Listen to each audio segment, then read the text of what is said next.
Is AI making us dumber? Without further ado, let's get straight into the video, man, and see what this video is about. Thank you. Thank you.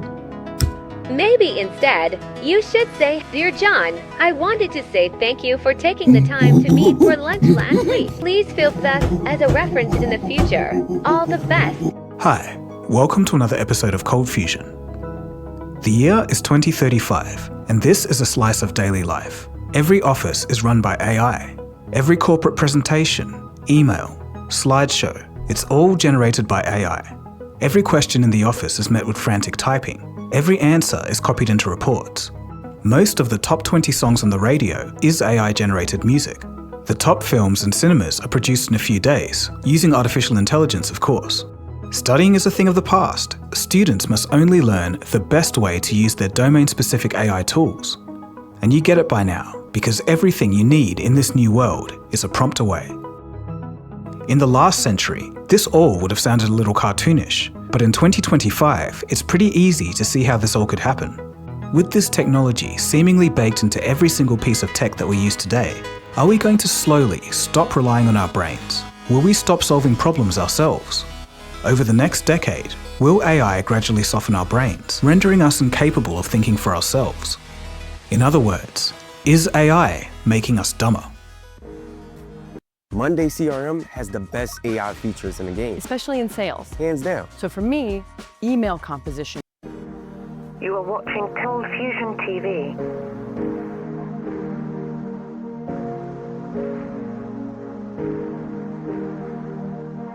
But before we get started, just for your information, Cold Fusion episodes are now available on Spotify, so you can watch them there if you prefer. To be clear, AI is doing some incredible things in science, physics and medicine. But the story here is about consumer-grade AI, the run-of-the-mill stuff that today is known as AI slop. Something to keep in mind throughout this episode is the word overuse. That's the theme here. And don't worry, this video isn't completely negative. At the end, I'll share some tips on how you can avoid the pitfalls of AI use. Now, to kick things off context-wise and to set the tone for the episode, let's start with the fundamental problem. It's about the way the human brain naturally adapts to technology. I'm going to start with an app that most of us use, Google Maps. A 2020 study found that despite economic benefits, heavy GPS use can weaken spatial memory. Funnily enough, those impaired didn't believe that they had a poor sense of direction, even though the data proved otherwise. As we all know, convenience often comes at a price. And these simple GPS systems aren't even AI, it's just an app on your phone that helps with directions. But yet, overuse can damage our memory. As we'll later see in this episode, AI is a whole different kettle of fish. Meanwhile, around the same time as the study, 5 years ago, a professor by the name of David Raffo had become increasingly concerned with the quality of his students' written assessments. The academic structure was weak. The whole faculty could tell that the students were disinterested. Then suddenly, during the pandemic, he noticed that the writing quality of a number of his students improved significantly. But the professor smelt a rat. Something felt off. A slight improvement would have made more sense, but the leap was so extreme that it felt unnatural. Raffio decided to ask his students directly. Upon his discovery that they were using AI, he remarked, quote, "I realized it was the tools that improved their writing and not their writing skills. Skills being the operative word here."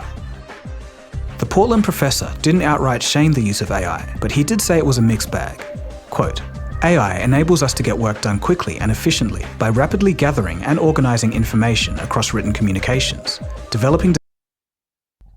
Yeah, it should be like to get your work done faster and quickly, you get what I'm saying? But at the same time, people use it in another way where they don't even think, they don't even go over the script, and then they just copy and paste.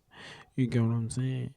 It's just like I think everyone should know how to do the task of first. They should know how to do it properly.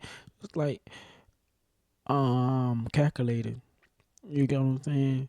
I'm not talking about a scientific calculator. I'm talking about like a normal calculator.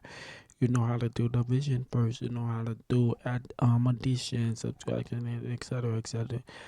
Before you use the calculator because mm, um you get what I'm saying. One day you might not have a calculator to help you.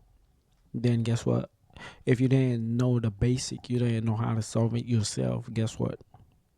Now you stuck. You get what I'm saying? That's why I think before people should know how to use generated text like AI, they should know how to do the task first.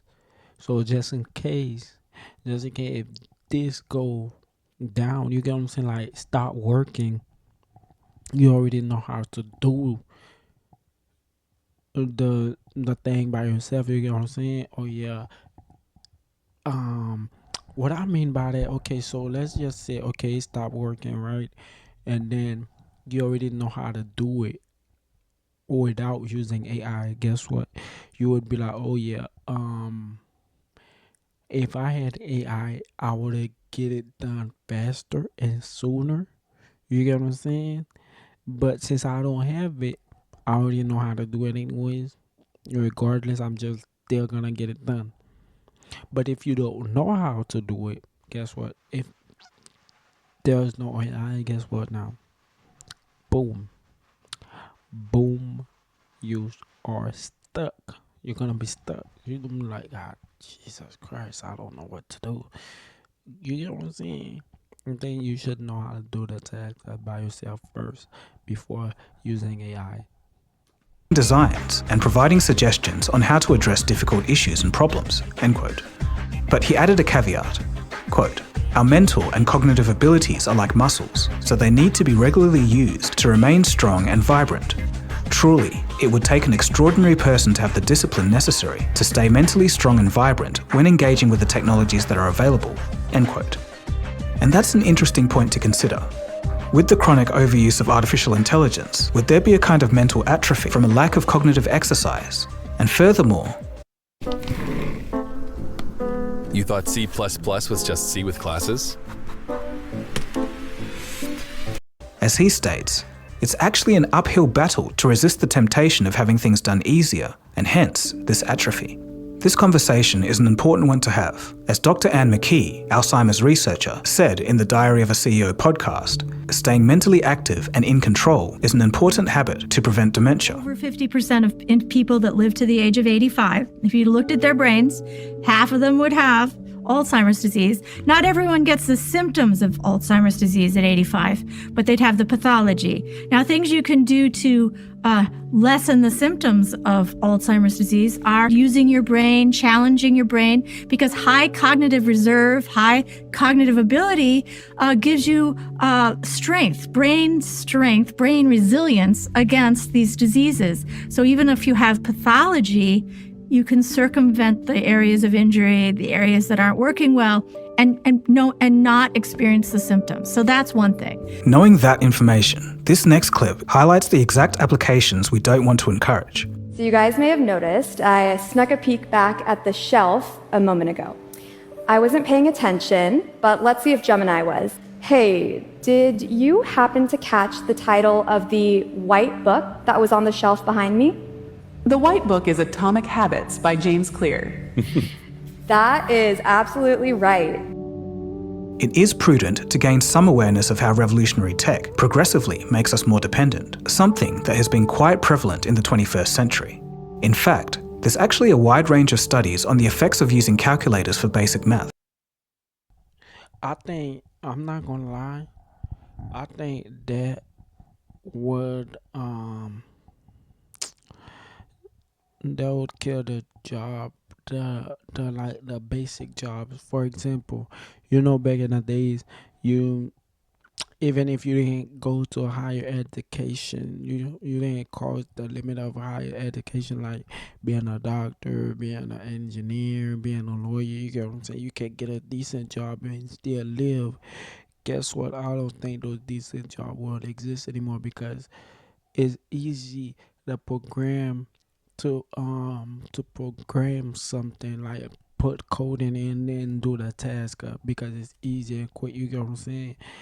So yeah, remember back in the days, if you didn't really have big skills, you could just get a job like turn big rock to a little rock. Just cut. You get what I'm saying? Use a hammer and then boom, boom, boom, put them into little small rocks. That wasn't easy. You get what I'm saying? Easy skill to do, but you could live off of it, and you get what I'm saying? Buy house, do all the stuff, eat, feed your family, etc., etc. But nowadays, they don't have that kind of job anymore. They have big machine that just get the rock and then put it in the machine and then the machine do it. Same thing as the AI, those machine stuff. I think there's a certain job like you're working like cooking like making a hamburger or a hot dog. I think they would do it just easy. You get what I'm saying? They probably do it more delicious than a human would. You get what I'm saying?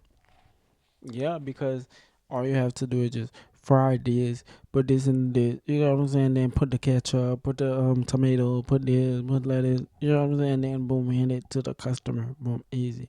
Then the next customer come, boom, do the same thing. It's a repeatable thing. If it's repeatable, boom, it can be automated. That's it. Because guess what? You can just put the code in there and the machine, and then boom, tell the machine, okay, when X happen, do Y. When Y, you get what I'm saying? When Z happen, boom, do B. You get what I'm saying? So when you see a green light, boom, go. When you see a red light, boom, equal, stop. That's it. Easy. Or autocorrect damaging students' ability to punctuate and spell effectively. So when it comes to systems such as ChatGPT, Llama, Grok, and other language models that do the actual thinking for us, you can see now that we're stepping into uncharted territory. By now, you've probably heard that all things clerical or repetitive are expected to be replaced by AI, and this includes jobs like data entry, bookkeeping, and customer service. Well, in some ways, that shift has already begun, and the results are worrying. Aside from generated answers being factually wrong, a new study showed how increased reliance on AI resulted in a phenomenon known as cognitive offloading. Basically, using external tools, resources, or systems to reduce the mental effort expelled for tasks. They surveyed over 600 participants across multiple demographics to see how AI affected their critical thinking skills. They noted that, quote, frequent AI users were more likely to offload mental tasks, relying on the technology for problem solving and decision making, rather than engaging in independent critical thinking. Over time, participants who relied heavily on AI tools demonstrated reduced ability to critically evaluate information or develop nuanced conclusions. End quote. Kia ora from New Zealand. New Zealand needs educational psychologists and speech-language therapists. Believe it or not, this has already started to affect the way society functions, even when it comes to administering justice. In 2023, the Detroit Police Department was notified about a liquor store robbery. The surveillance footage was poor, so with the limited information, the department turned to a facial recognition vendor called DataWorks Plus, a criminal database manager founded 25 years ago. They now use AI to make law enforcement easier. Yeah, because so look, with the ChatGPT, those are information that's already here. And they get all those information and then store it in ChatGPT or whichever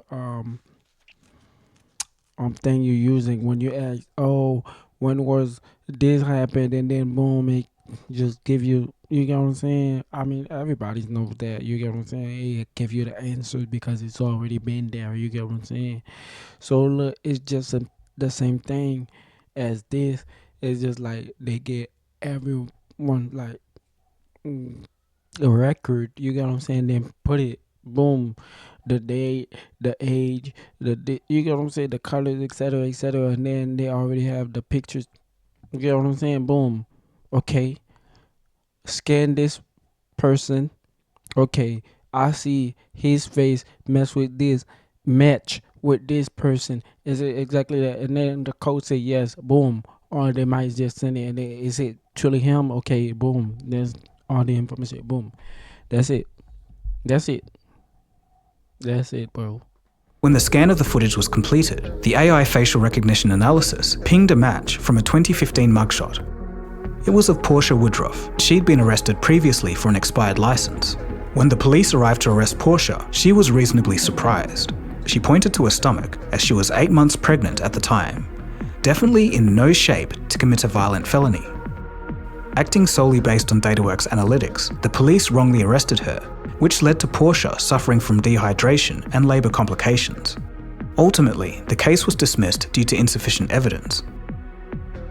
But sadly, this isn't even the first time that even just the Detroit Police Department has succumbed to cognitive offloading when investigating crimes. They currently face 3 lawsuits of wrongful arrests based on the use of DataWorks AI, and there are many such cases. From the outside looking in, it might seem obvious. The police were just being negligent, and they were. But the issue is... I mean, I think it will get better though. You know what I'm saying? Keep improving. I think it will get better. I don't know. I'm just saying, I don't know. much bigger.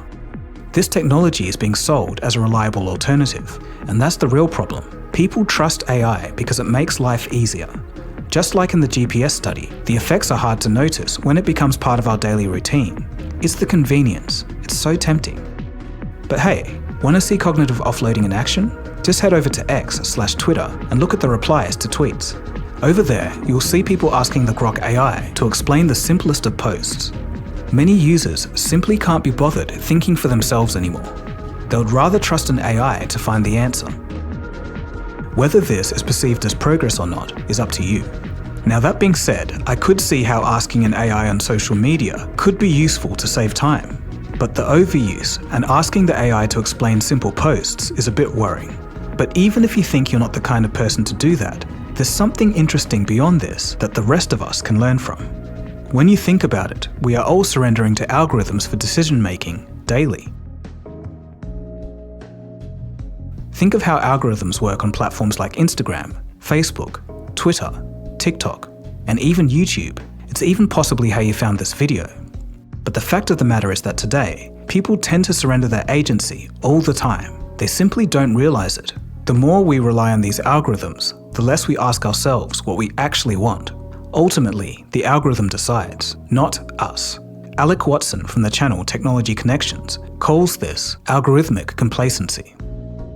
I want to talk about how we decide what we want to see, watch, and do on the internet. Because, well, I'm not sure we realize just how infrequently we are actually deciding for ourselves these days. I'm going to be focusing on something which feels new and troubling. I'm starting to see evidence that an increasing number of folks actually prefer to let a computer program decide what they will see when they log on, even when they know they have alternatives. I felt it needed a name. I've chosen to call it algorithmic complacency.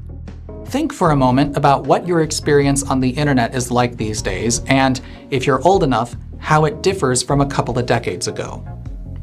The internet used to only exist through a web browser on a desktop computer, maybe a laptop if you're fancy. It was a dark time.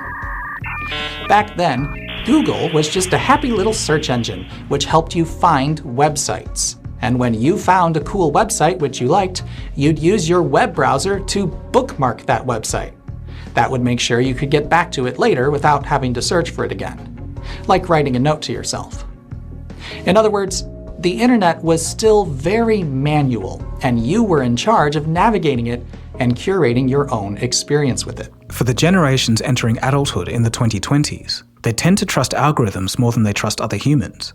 This shows why students who used AI during and after the pandemic to skip basic learning skills often carried that habit into their jobs.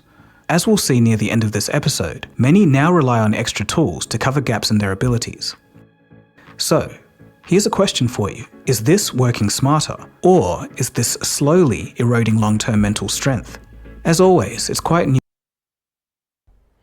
I think it's making a lot of people dumber, because the reason why I think that is because it's just like how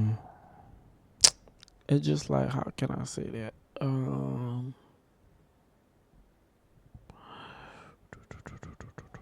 I'm trying to find something to say. Hold up. hold up, let's get back to the video. But I'm gonna answer this question again because the thought was in my head. It just left. Hopefully my thought come back. Nuanced.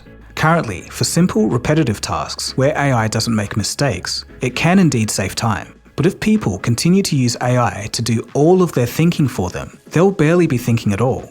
And in that way, AI can make you dull. And this is especially true when it begins to replace critical thinking altogether. We take care of a lot of things at Tires Plus, like brakes, alignments, and oil changes. But before we do any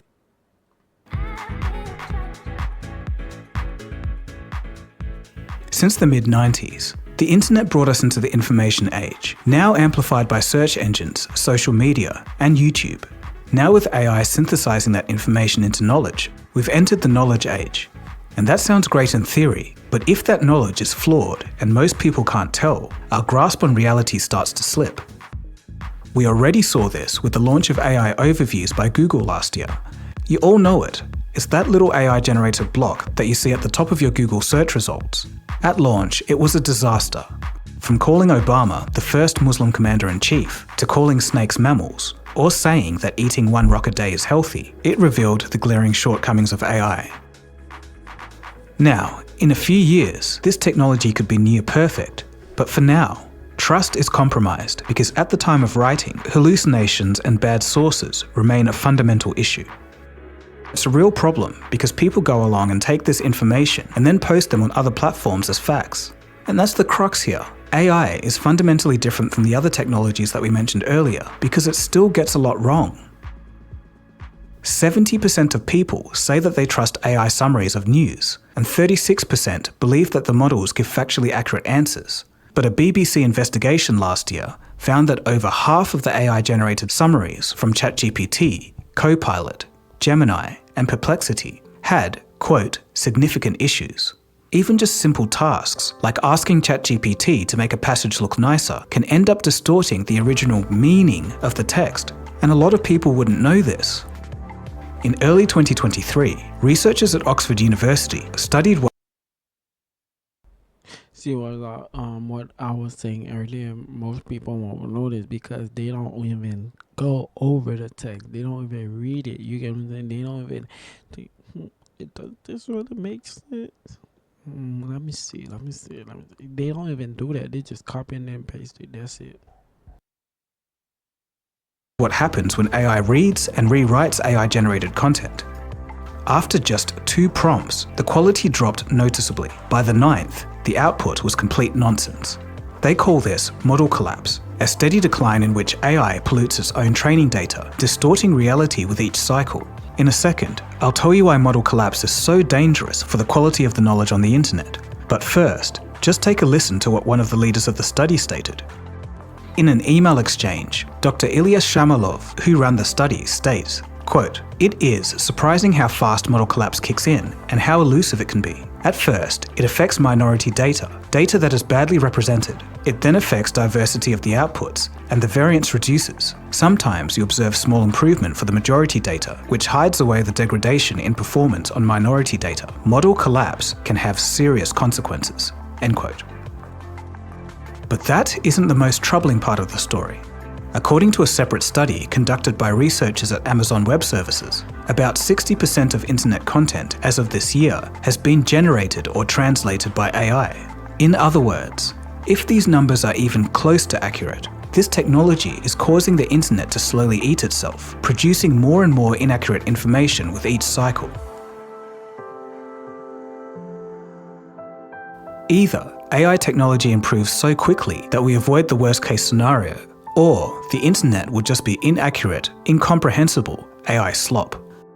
All of this AI content being generated feeds into the dead internet theory, a theory that suggests the vast majority of internet content has been replaced by bots and AI. There's an entire episode dedicated to that topic on this channel, so you can check that out if you like. Now, AI might be a great distillery of knowledge in the future, but in its present state, it's such early days. So much so that the technology might be on the precipice of setting us back. But it doesn't have to be this way, as long as people begin to understand the limitations of current AI and do acknowledge that although AI can be useful, it's not ready to be a stand-in for your brain. And that's the purpose of this video. I'm not being a doomer here. I'm just trying to warn people to be aware of what could be coming. Geoffrey Hinton, who's considered to be the godfather of AI, has said that while AI is well on its way to being an effective resource, large language models like ChatGPT haven't gained the ability to tell the difference between the truth and a lie. We're at a transition point now where ChatGPT is this kind of idiot savant, and it's also doesn't really understand about truth. It's been trained on lots of inconsistent data. It's trying to predict what someone will say next on the web. Yeah. And people have different opinions. And it has to have a kind of blend of all these opinions so that it can model what anybody might say. It's very different from a person who tries to have a consistent worldview. Yeah. Particularly if you want to act in the world. It's good to have a consistent worldview. We get our own truths. Well, that's the problem, right? Because what you and I probably believe, unless you're an extreme relativist, is there actually is a truth to the matter. This might give some of us pause, but for younger generations, it's already become too comfortable using these systems. AI is marketed as flawless, so why not rely on it for information? After all it's doing is just making our lives easier. What's the harm? It's what humans have always done. And if we're given the chance to let our minds rest, we'll often take it, no matter the cost. To get started in data analytics, you don't need previous experience or a degree. The Google Data Analytics Certificate. Okay, yeah, this is what I wanted to say earlier, the thing that I was going to say earlier. So look, remember anyone that know history, you get what I'm saying? How human first they discovered fire, how to make fire with rocks, you get what I'm saying? Then do other stuff, how to the fire, how to come with medicine, come with electricity, come with light bulbs, etc., right? It's because we use the brain. You get what I'm saying? We used to okay, so let's do this, let's do that. Okay, what if we could come up with this? You know what I'm saying? And then make it happen, because we didn't have no one else to go ask, and then they would give us an immediate answer, like, oh yeah, boom, there's an answer. You get what I'm saying? That's why most of the time parents have to give their children a certain task, a certain thing to do in real life, like real life activities, and then make them think, how would you solve this? Okay, if you're in this position, how would you solve this? You get what I'm saying? But guess what? If the children have someone that can immediately give him or her the answer, guess what? You think the children will not think. Okay, so look, my dad or my mom asked me this question. Okay, so you know what? I'm gonna call. Let's say that the uncle always giving them the answers. Okay, so look, I'm gonna call my answer. I don't gotta think. I'm gonna call my uncle, so I don't gotta think. My uncle will give me the answers. Boom, they go straight to the uncle, and then the uncle gives them the answers. Guess what? They come back to the mom. They come back to the father, and then boom, answer the question, and then the father would be like, "Oh wow," the father would think their child or their children is smart, but they totally not smart. You get what I'm saying? Guess what? Boom. The child doesn't think. You get what I'm saying? The child doesn't think. So when that really happened in real life, or something that really happened in real life, and then they don't have the uncle to answer the question, guess what? Boom, they stuck. Now they stuck. That's why we have math in school. We have chemistry. It's not because most of I know you guys are like, oh no, I hate math. I hate this. I hate that. That's how the brain develop. That's how you gotta think. You get what I'm saying? Math is here for you to think, to work the brain. You know what I'm saying? That's why they give you so many problems in math, so you can find a solution when you when you like in problem in real life, so you can think, so you can take a time to think. You get what I'm saying? Exactly. So look, now when that child will become an adult, or and they will be in a circumstance where they have to think, guess what, they will not think. Would be hard for them to think, bro, because they don't used to the think. You get what I'm saying? They always have somebody that just give them the answers immediately. So that's the same thing with these children that using iPad, tablet so early. So guess what? They're using the AI thing so early. Guess what? That they won't be able to solve problems.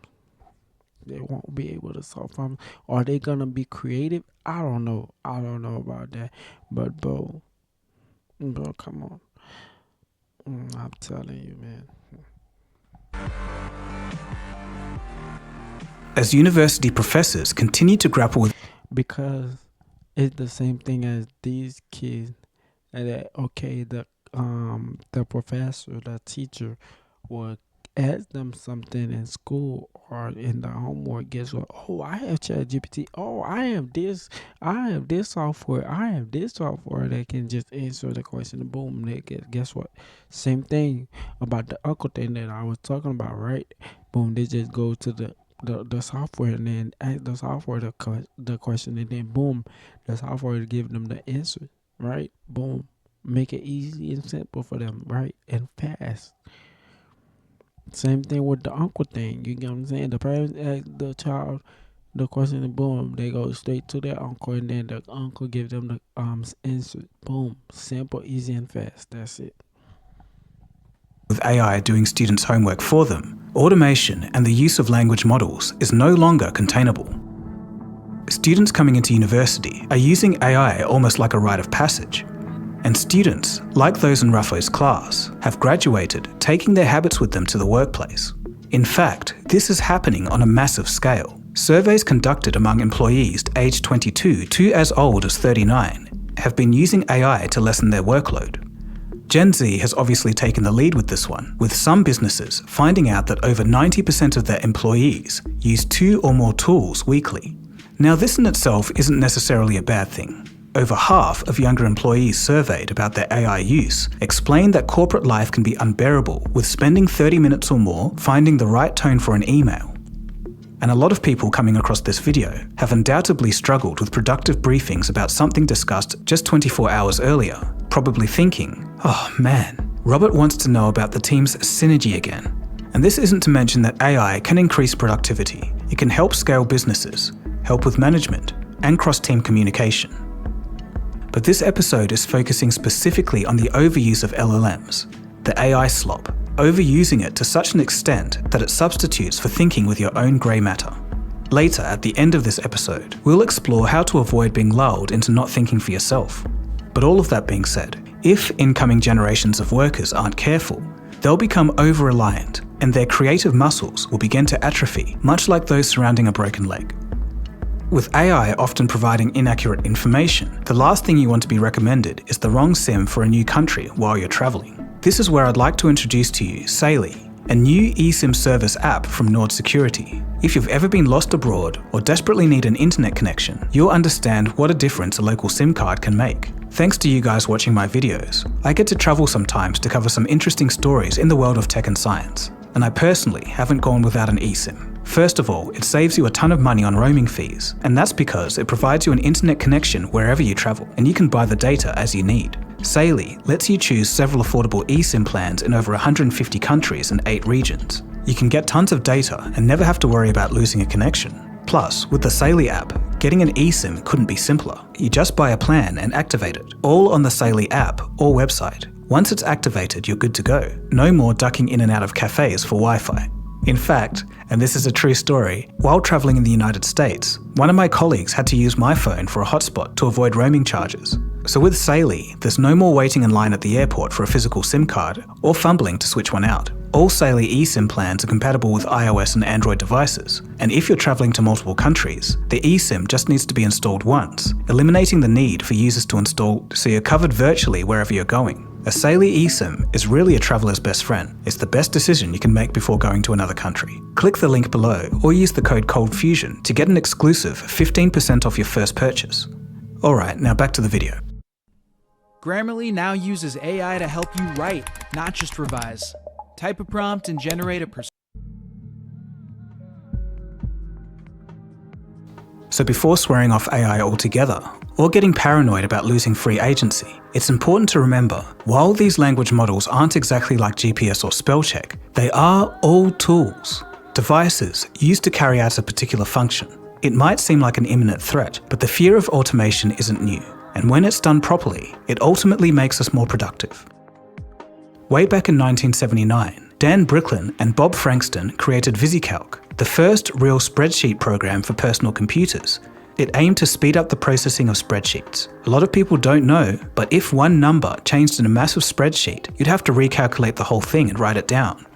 VisiCalc was seen as the first killer app and was one of the key reasons why people started buying computers in the first place. Experienced computer buffs didn't understand. Hey, I can already do most of this in BASIC, a computing language. But when accountants saw VisiCalc, they cried. Bricklin recalled one accountant saying, quote, "He started shaking. He said, 'This is what I do all day.'" Of course, this automation didn't eliminate accountants, and it just took people who actually understood it to make that change happen. And AI language models can do the same, as long as they're handled responsibly. The key is to use AI as more of a companion, rather than doing the thinking for you. And any answers should be taken with a grain of salt. As Oregon State computer science professor Thomas Dietrich put it, quote, "Although we want to interpret large language models and use them as if they were knowledge bases, they're actually not knowledge bases, they're statistical models of knowledge bases." End quote. Put simply, they're designed to answer questions at length, even if they have nothing to offer. It will never say, "I don't know." Of work right now on exactly that as you know, right, I've been interested in this problem of how a system can have a good model of its own competence, which questions it's competent to answer and which it should refuse to answer. And I think some of those ideas should extend to the LLM case. The neural network technology has some fundamental problems. Because it's learning its own representation, it only can represent things that in some sense, where it has been exposed to variation of some kind in the past. Undoubtedly, there's so much sensationalism surrounding this new technology, and some of it isn't unwarranted. As I said, it does have a massive future, but that time is not now. One of the key problems in the findings presented by professors, think tanks, labs, and other institutions is that people trusted AI as their primary source. Before we end the video, I just wanted to share this image from a newspaper in 1988. It shows elementary school teachers in a demonstration against the use of calculators in grade school. The demand wasn't a blanket ban on calculators altogether from schools, but rather early use. This was so that young children could learn about the math concepts first. We need to treat AI similarly. It should be a tool that helps. You see what I was saying earlier? See the same thing that I was saying earlier? It's just like, bro, you gotta know the basic first. Everything first, then you can use it just to not waste time. You get what I'm saying? Easy, faster, and simple. That's it, bro. That's it.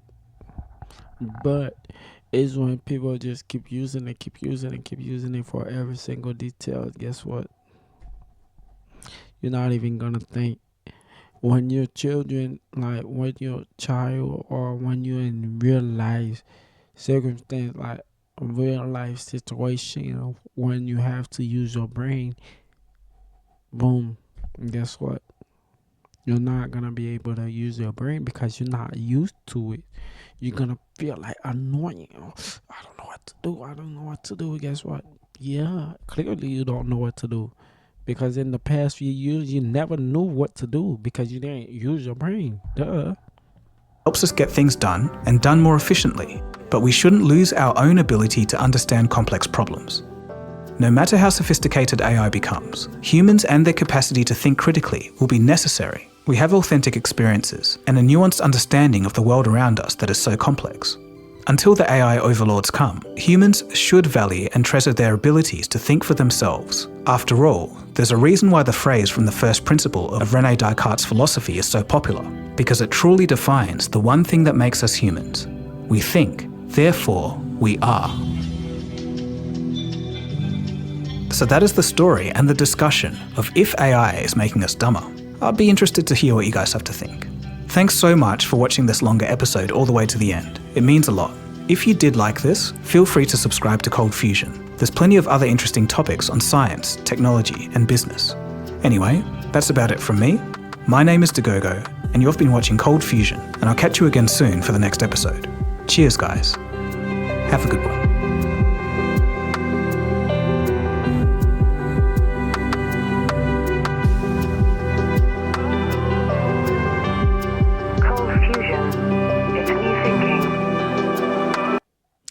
Yeah, this was a good video, man. This was a good video. To answer the question, is it making us dumber? I think yeah, some people, not even some people, a lot of people will be dumber. You know what I'm saying? Anyway, first of all, they didn't like school. Second of all, they lazy to do their own research. You know what I'm saying? So and they, etc. Yeah, it will make them dumber. And then there's a small amount that it will make smarter, because guess what? Because the information is easier for them to get it. Boom, they store it in their memories. You know what I'm saying? They practice, they do this, they do that.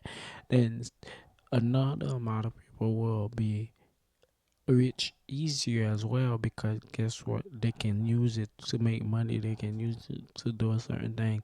And a lot of other people will be broke and get poor because they're using it wrong. You get what I'm saying? They're using it wrong. Yeah. So yeah, don't forget to leave a comment, subscribe, share with your friend and family, and leave a comment below. Answer the question: do you think it will make people dumber or smarter? Share your thoughts, share your ideas, share your opinion. So without any more details, see you in the next video. Be safe and stay blessed. Bye.